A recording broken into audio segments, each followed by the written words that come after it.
In the sacred heart of Islam, the Kaaba stands as a timeless symbol of unity, devotion, and faith, a place where millions have gathered for centuries to fulfill the profound spiritual journey of Hajj. But in 930 CE, the Kaaba, this sacred sanctuary, was desecrated in an event so shocking that its echoes reverberated across the Muslim world for decades. The perpetrators? The Qaramtians, a radical sect whose revolutionary zeal and audacious actions shook the very foundations of the Islamic world. These marauders stormed Mecca, slaughtering pilgrims in the very sanctuary of peace, desecrating the Kaaba and committing acts of sacrilege that remain among the darkest chapters in the history of Islam. Their brazen theft of the Black Stone, the revered symbol of the divine covenant, left the Muslim world stunned and in mourning for decades. Who were the Qaramtians? What drove them to commit such heinous acts? And how did the Muslim world respond to this unprecedented desecration of their most sacred site? Today, we unravel the story of the Qaramtian attack on the Kaaba in the third part of the Kaaba Under Siege series, exploring their origins, ideology, and their motivations behind the devastating events of that fateful year. Join us as we delve into this forgotten yet critical and unfortunate moment in history that serves as a stark reminder of the fragility of peace and the enduring strength of faith. Our story begins centuries earlier in 750 CE with the Abbasid revolution. The fall of the Umayyad Caliphate in 750 CE marked a seismic shift in Islamic history. For nearly a century, the Umayyads had ruled from Damascus, but their reign was fraught with growing dissent. Many in the Muslim world condemned the Umayyads' perceived decadence and neglect of Islamic principles. Capitalizing on this unrest, the Abbasid family, claiming descent from the Prophet Muhammad's uncle Al-Abbas, rallied support by promising justice and equality. They forged alliances with marginalized groups including Persians, Mawali, and some Shia factions who believed the Umayyads had usurped rightful Islamic leadership. Yet, once in power, the Abbasids quickly sidelined their Shia allies. The Shia, who believed leadership belonged exclusively to the descendants of Ali and Fatima, saw the Abbasids as illegitimate rulers, no different from the Umayyads. Shia revolts erupted almost immediately. Despite their promises, the Abbasids continued the oppression of Shia communities, perpetuating cycles of rebellion and bloodshed. The Shia's resistance ultimately laid the foundation for future sectarian divides, as movements like the Zaydis and Ismailis and others emerged to challenge Sunni Abbasid dominance. The Abbasids moved the capital from Damascus to Baghdad. The Abbasids' rise brought an end to Umayyad rule, but failed to heal the fractures within the Muslim world. Instead, their caliphate became yet another chapter in the long and complex struggle over Islam's leadership, a struggle that echoes through history to this day. The Qaramtians emerged in this backdrop. They were from the Ismaili branch of Shia Islam, which itself split from the main Shia tradition over a dispute concerning the rightful successor to Imam Jafar al-Sadiq, the sixth Shia Imam who died in 765 CE. The Qaramtis, also known as the Qaramtians, were a radical and influential sect within the broader Ismaili Shia Islamic movement. Their origins can be traced back to the 9th century, particularly in the region of Bahrain and Eastern Arabia. Within the Ismaili movement, there was further division over the legitimacy of subsequent imams. A significant faction within the Ismaili movement began to support an extremist, esoteric and secretive interpretation of Islam, founding a new sect known as the Qaramtiya. The Qaramtians emerged in this context, led initially by Hamdan Karamat in the late 9th century. Hamdan Karamat was an Ismaili missionary who became disillusioned with the leadership of the mainstream Ismaili movement and sought to create a purer form of Islamic governance based on communal ownership and egalitarian principles. His name, Karamat, is believed to be the origin of the term Qaramtian. Hamdan Karamat, active in the region around Kufa in modern-day Iraq, started to preach a distinct version of Ismaili doctrine, emphasizing radical social reforms and esoteric interpretations of the Quran. His followers, the Qaramtians, established a network of communities across the Arabian Peninsula, rejecting the central Ismaili leadership based in Syria, North Africa, and later Egypt. The key imam recognized by mainstream Ismailis at the time was Abdullah al-Mahdi Billah, who later became the founder of the Fatimid Caliphate in 909 CE. The Qaramtians rejected his authority and the centralizing tendencies of the Ismaili movement. Their distinct religious and socio-political ideology set them apart from the mainstream Ismaili branch and led to the establishment of their own Qaramtiya state and identity. The Qaramtians adhered to an esoteric interpretation of Islam, emphasizing inner spiritual knowledge over literal interpretations of the Quran. They were known for their antinomian views, rejecting traditional Islamic law, the Sharia, in favor of their own esoteric doctrines.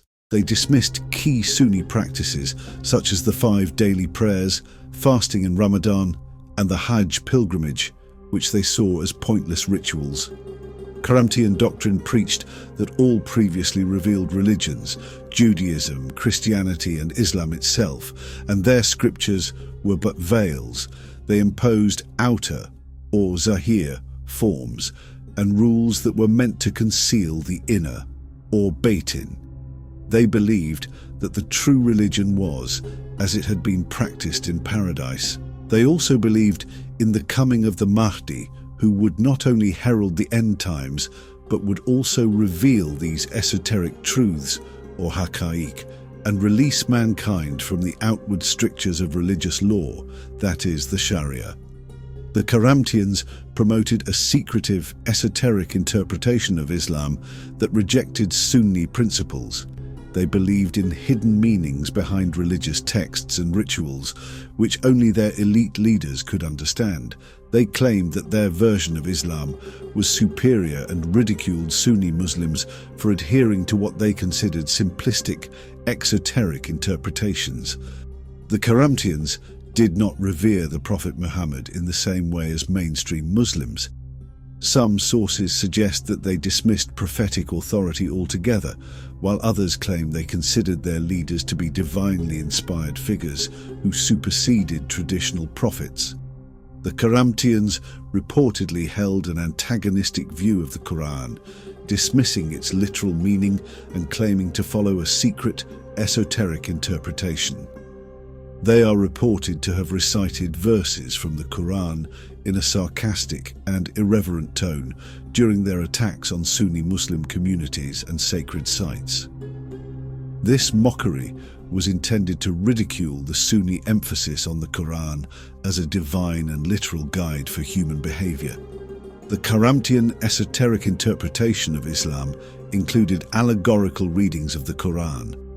They dismissed its outward meanings, considering them inferior or irrelevant compared to the hidden truths they claimed to uncover. This rejection of the Quran's literal meaning fueled their willingness to desecrate its verses, as they viewed the exoteric practices and beliefs of mainstream Muslims as misguided. Another key figure in the Qaramtian movement was Abu Sa'id al-Jannabi, who led the Qaramtians in Bahrain. In 899, under the leadership of Abu Sa'id al-Jannabi, they established a quasi-independent state in Bahrain centered in the city of Al-Hassa. They controlled trade routes and gained wealth and influence through raids and taxation, further solidifying their split from the mainline Ismaili branch. These Qaramtians were the most extreme, brutal, and most militant groups of the era. They sought to create an egalitarian society based on their interpretation of Islamic principles. This included communal ownership of goods and wealth redistribution. Their revolutionary zeal also manifested in violent actions against established Islamic authorities, especially the Sunni Abbasid Caliphate based in Baghdad. They were also against the Fatimid Caliphate, which emerged later in North Africa and Egypt. Both were viewed as corrupt and illegitimate caliphates by the Qaramtis. The Qaramtian state in Bahrain became the hub of their radical ideology. They rejected many traditional Islamic practices, including the hajj pilgrimage, which they saw as an exploitative institution benefiting the Abbasids. Their disdain for the Abbasid order turned into open hostility. Qaramtian raids on trade routes and pilgrimage caravans disrupted the region and the pilgrimage routes. They were targeting Sunni Muslims and the economic foundations of the Abbasid Caliphate. By disrupting the pilgrimage routes, they sought to weaken the Abbasid regime's authority. In 928, the Qaramtian leader Abu Tahir al-Jannabi became convinced that the long-awaited Mahdi, the Messiah who would usher in the end times and nullify existing religious law, had arrived in the person of a young Persian man, Abul Fadl al-Isfahani. As a result, al-Jannabi led his men against Mecca in the hajj season of winter 930 CE. In a shocking move to undermine the Abbasid Caliphate, the Qaramtians attacked Mecca in 930 CE. By attacking Mecca, a city under Abbasid influence, they aimed to undermine the spiritual and political authority of the Abbasid caliphs, who were seen as the custodians of the holy cities of Islam. By attacking Mecca during the hajj season, they also sought to challenge and discredit the mainstream Islamic practices upheld by the Sunni Abbasid Caliphate and clearing the way for the arrival of their Imam and Mahdi, Abu al-Fadl al-Isfahani. The Qaramtians gained entry into the city, ostensibly to perform their hajj pilgrimage. On gaining entry, they launched a surprise attack on Mecca and the hajj pilgrimage. They immediately turned to attacking the pilgrims. They slaughtered thousands of hajj pilgrims, turning the sacred city of Mecca into a scene of bloodshed. Some accounts state that they threw the bodies of the slain pilgrims into the Zamzam well, desecrating the sacred water source used by pilgrims. The Qaramtians rejected the hajj as an unnecessary and superstitious practice. Abu Tahir al-Jannabi is said to have sarcastically taunted the pilgrims and the Abbasid Caliphate. He is said to have declared sarcastically to pilgrims, "Where is your God? Why does he not protect his house?" Abu Tahir al-Jannabi is also said to have mocked the Kaaba's sanctity by questioning its divinity and ridiculing the notion that it had any spiritual power. Historical accounts describe Qaramtian soldiers using the site for crude and irreverent behavior, further defiling its sanctity. The Qaramtians, known for their disdain for Sunni Islam, did not stop at the killing of pilgrims. They desecrated the Kaaba itself, tearing apart parts of its structure and removing the black stone, the sacred relic that had been embedded in the Kaaba for centuries. The black stone, a piece of heavenly stone believed to be given to Ibrahim by the angel Jibril, was carried off to their stronghold in Al-Aqsa, damaging it in the process. The city of Mecca was plundered for 8 to 11 days, and many of the pilgrims killed were left unburied. The theft of the black stone was not just a physical act of theft, it was a deliberate and symbolic strike at the heart of Sunni religious authority. These acts of sacrilege were designed to humiliate Sunni Muslims and challenge the sanctity of their beliefs. The black stone, embedded in the Kaaba and considered sacred by Muslims, became the focus of the Qaramtians' mockery after its theft in 930 CE. For the Qaramtians, the black stone was not a symbol of divine sanctity, but a tool to mock the Sunni understanding of Islam. The Qaramtians reportedly treated the black stone with irreverence, as well as using it as a bargaining tool to demonstrate their disdain for Sunni sacred symbols. Some accounts suggest that they defiled the stone by subjecting it to insults and physical damage. During the Qaramtian custody, the black stone was fractured into pieces and had to be bound together with silver when it was finally returned. The act of taking and keeping the black stone was a form of psychological warfare. It demonstrated the Qaramtians' capability to strike at the heart of Islamic religious life, instilling fear and uncertainty among their enemies and the wider Muslim population. The Qaramtians reportedly displayed the black stone in a public location. This act symbolized their triumph over Sunni Islam and their rejection of the Kaaba's significance as the spiritual center of the Muslim world. Some sources claim that the black stone was kept in a structure within their territory. This could have been intended to mock its sacredness and redirect reverence away from Mecca, while speculative accounts suggest the Qaramtians may have encouraged rituals resembling circumambulation around the black stone in Al-Aqsa. These are less substantiated. Such practices would align with their broader ideological aims to disrupt mainstream Islamic traditions and mock Sunni orthodoxy. The Qaramtians did not merely act physically against Sunni Islam, they also sought to undermine its ideological foundations. They ridiculed Sunni beliefs in angels, the Day of Judgment and bodily resurrection, replacing them with their own esoteric doctrines. Sunni scholars and leaders viewed the Qaramtians as heretics who sought to distort and destroy the Islamic faith. Their raids and acts of desecration were carefully calculated to send a message. By targeting the Kaaba and the Black Stone, they attacked symbols of unity and sacredness in Sunni Islam, hoping to destabilize the faith and its institutions, and ultimately the Abbasid Caliphate and its political authority. The Abbasid Caliphate and its allies were outraged by the desecration of the Kaaba and the theft of the Black Stone. Although the Abbasids were politically weakened at the time, they sought to rally the Muslim world against the Qaramtians. The Abbasid Caliph during the Qaramtian attack on Mecca in 930 CE was al-Muqtadir, whose full name was Abul Fadl Ja'far ibn Ahmad al-Muqtadir. Al-Muqtadir reigned as the Abbasid Caliph from 908 to 932 CE.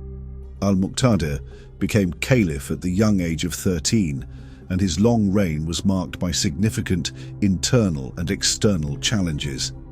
The attack on Mecca, especially during the Hajj pilgrimage, shocked the Islamic world. The desecration of the holy city and the theft of the Black Stone provoked widespread condemnation and horror among Muslims.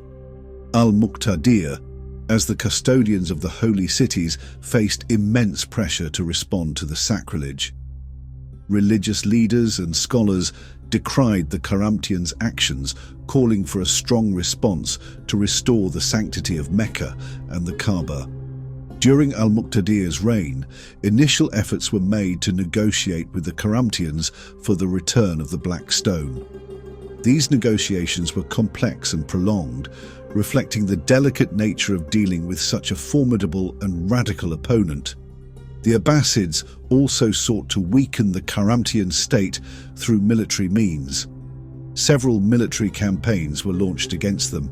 These efforts met with varying degrees of success. The Qaramtians continued to pose a significant threat in the region even after the caliph's death. The Qaramtians were formidable opponents, and their stronghold in eastern Arabia proved difficult to conquer. The Abbasid military campaigns were part of a broader effort to contain and diminish the Qaramtian threat. Al-Muqtadir was succeeded by several caliphs in quick succession, and the efforts to deal with the Qaramtians continued under their rule. It wasn't until the reign of Caliph al-Muti that the Black Stone was finally returned to Mecca in 952 CE, through the diplomatic efforts initiated during and after al-Muqtadir's reign. Holding the Black Stone gave the Qaramtians significant leverage over the Abbasids and other Muslim states.